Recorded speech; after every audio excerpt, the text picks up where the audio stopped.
And welcome to the first edition of the Housemasters Good News, the SGN at Campbell College here. Welcome here because we are sick of hearing about that 5-letter word and missing out on all those great things that are happening at Campbell College. We sent a message out to us, all parents and pupils, to ask us to send us your good news, and thank you so much for such a good response to what we were hoping to get. Mr. Hall, over to you for the first story.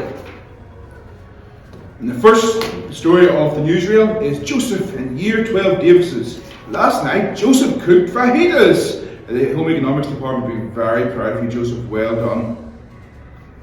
And back to Mr. Campbell for the next story. Yes, and it's just nice to sort of talk about boys that have great achievements. We have so many boys here at Campbell College that do so many interesting things. Even when we look back historically, the likes of Isaac Sharp in Year 11 Schoolhouse, who has done a fantastic job, and his mum wrote in to tell us this.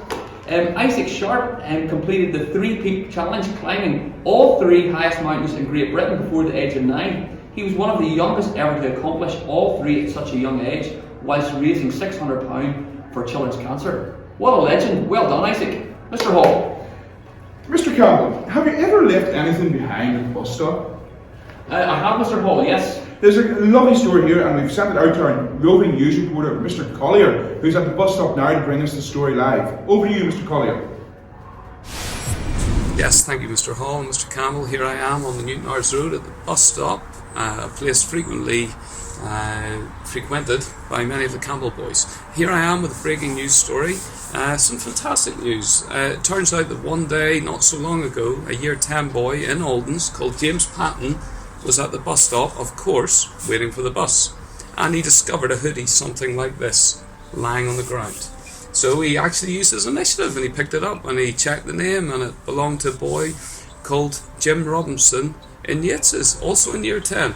So instead of just letting the top lie there, it turns out that he picked it up, he checked the name, and he thought to himself, well, will I leave it lying there? No, I won't. James had the initiative and he picked it up, stuck it under his arm, got on the bus, went home, and sought out the boy who owned this top. He went down to their house and handed it over to them. Fantastic news story, fantastic example of initiative, and fantastic example of caring for each other, looking out for one another. Back to you, Mr. Hall, back to you, Mr. Campbell. Thank you, Mr. Collier, for that. That was great to hear. Next story is coming from Mr. Campbell about some young Alan Sugars in the making. Mr. Campbell, you got it there, Mr. Campbell? It's just there in front of you, right on the page. Oh yes, that's right. Thank you, Mr. Hall. So we got a great story in about Luke Childs in Davis's Year 8, who has been making and posting soap, shampoo and beard oil. What a fantastic idea over lockdown. Mr. Campbell, can I interject there? All our boys need to be clean shaven. Clean shaven, yes. So we'll not make much money in sixth form, in theory. The venture started in Prep 6 at a fair trade event in junior school and has continued. He is a quarter of the way to paying off his Mac computer. Fantastic, what an entrepreneur. And actually on that vein, Peter McVeigh in Year 13 gave us his.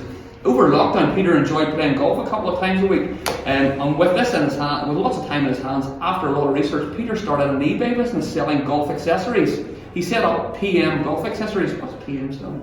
Oh, Peter McVeigh, and selling golfing tees, divot tools, and other items all over the UK. This has taught him all elements of business startup, from pricing, stock and ordering, dealing with suppliers, and packaging. So a couple of fantastic entrepreneurs in the making at Campbell College, Mr. Ball. Especially in Davis's house, you need all the money you can get to buy those bright yellow tops. That's not to do with the fact that Housemaster comes from Ballymena and has a very, very keen knowledge of the market. And then over to our next story, which is going to be brought by another roving reporter, this time over to, who's this one going to? This is Miss Whiteman. Oh, Miss Whiteman, yes. And this Miss is Whiteman. just hot off the press. Hot off the press. Miss media. Whiteman, she's out on location as we speak, so over to you, Miss Whiteman. Thanks, gents. I'm here live at the Royal Victoria Hospital in Belfast, and where I've just heard the most wonderful, heartwarming story, spreading some joy from our very own Cameron in Year 10 Dobbins. He has donated all of his DVDs to the Children's Cancer Ward in this very hospital. He thought it would be a great idea to send his DVDs for the children to watch in case they can't have some of their family members with them at this time. What a guy. Go, Cameron. Thank you, Ms. Wagner, reporting from the Royal Victoria Hospital.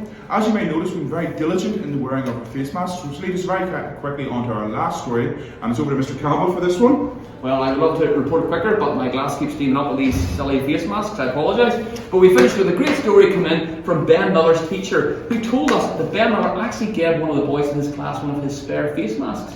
What a guy! Really nice fella, I hear. Well done, Ben. And I think that concludes us today, Mr. Campbell. Yes, so it is good night from him. And it's good night from me. Till next time. Thank you.